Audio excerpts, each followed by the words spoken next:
this work actively symbolizes how we're connected as it connects. The results are a blur and among traditional forms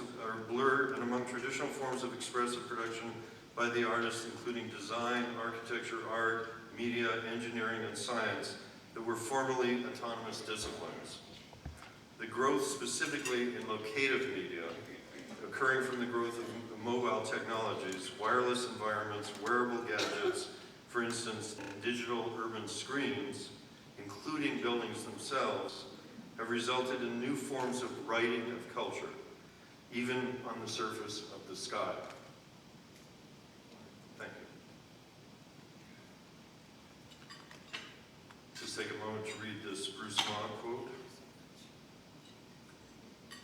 And one of the results of new design.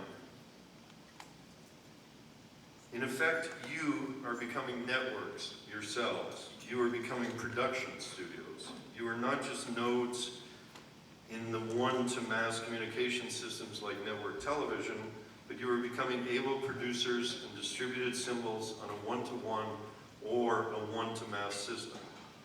The accompanying cultural literacies, these new forms of writing and reading, are emerging as an advanced central component of our evolving global culture, where interactions between different cultures and different expressive traditions is now not the provenance of museums, libraries, and education systems, but of specific individuals' ongoing lives.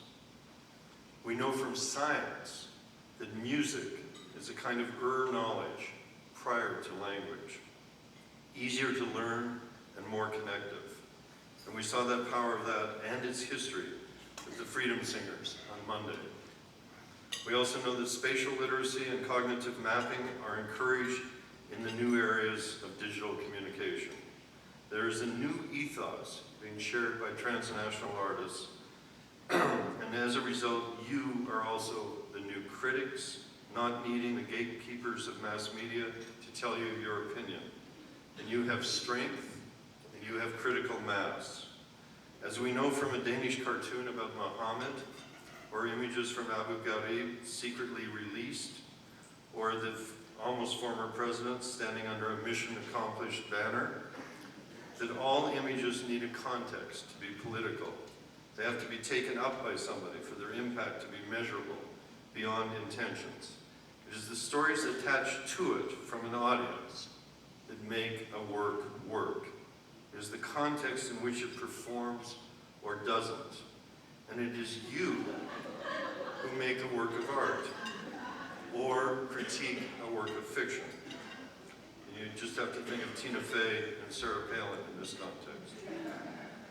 Just before the Republican National Convention at the Twin Cities, a company censored 5 images off billboards in the area, entitled Soldier's Face by Suzanne Opton, and sponsored by Provisions, which is a group I think is represented here.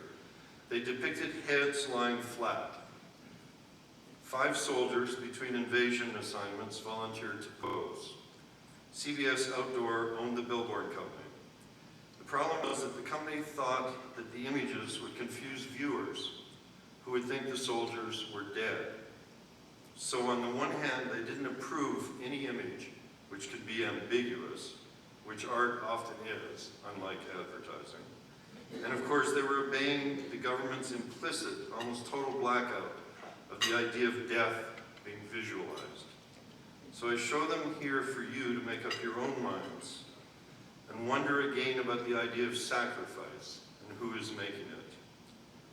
By the way, these images were up in Denver before the Democratic Convention and were uncensored. So on the one hand, you, especially those of you who I think are in Generation X or XY, I think you are producing new networks of self-definition within catalytic and generative environments through democratic freeware in some cases, or even capitalist incentives in others. On the other hand, this rhetoric is routinely undermined by censorship in Egypt, in Turkey, in Brazil, in Iran, in China, and is just shown in the United States of America.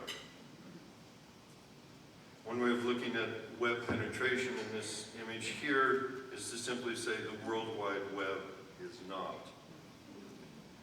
But what this new literacy means, in the words of the great Brazilian educator and innovator Pablo Freire, is that we have to learn not to read the word, but instead to read the world. Reading the world is how I would describe what is happening now, what you are doing. You are rejecting TV schedules and programs and radio with their manic and hysterical desire for catastrophe. And you aren't trusting newspapers with their deep complicity with big business and government. I'm going to start to address issues which I've heard coming out of this conference over and over again, which have been raised here in one way or another in terms of this notion of coming. This transition which, in effect, we are all 21st century citizens surrounded by 20th century ideas and 19th century politics and bureaucracies, to paraphrase David Marshall. And this is what I heard throughout the convention. So my recommendation today to Grantmakers is to give money to any organization that has Without Borders in its titles. Doctors Without Borders, Children Without Borders, Mothers and Sommeliers Without Borders, and so on. So what's the big idea? Usually under postmodernism or posthumanism or postnationalism, we have decided collectively to say that we can't say what the big idea is. Because postmodernism means that we've given up the master narratives, the whole world solutions, the imperial overbearing philosophies of right and wrong. But as ever with contradictions, there actually is one big idea in the 21st century as it emerges. If the 20th century was the century of physics, and I think it was, and it was exciting science, but it was often developed in a laboratory without accountability.